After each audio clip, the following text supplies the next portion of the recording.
Jendela.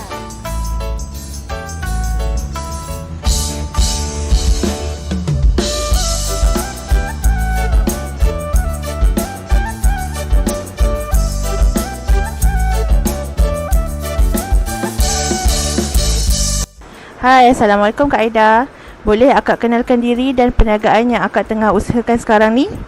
Okay, Assalamualaikum. Nama saya Nur Aida binti Muhammad Shah, panggil Aida. Saya merupakan owner perniagaan Naila Gift and Surprise Bouquet yang ada di Pekan Kecil Kemayan. Apa yang kami buat ialah kita membuat surprise delivery, gubahan hadiah, goodies, juga ada dekor-dekor untuk majlis dan juga sewaan kostum untuk budak-budak. Saya memulakan perniagaan ini dalam masa 3 tahun yang lepas selepas berpindah ke sini.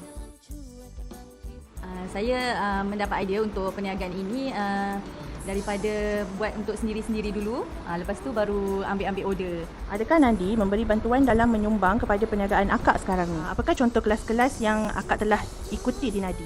Saya juga banyak mengikuti kelas yang dianjurkan Nadi, TikTok, Canva, Mahir Foto, Shopee dan yang terkini saya terpilih ke Bootcamp Ikon Keusahawanan Nadi 2025 yang dibuat di Kuantan, Pahang. Ini merupakan hasil kerja saya lah untuk bouquet. Saya juga menerima barang untuk digubah seperti ini, bukan sekadar coklat sajalah. Ini juga gubahan tudung. Saya juga menerima tempahan di seluruh bera, Kemayan, Teriang dan Kerayong.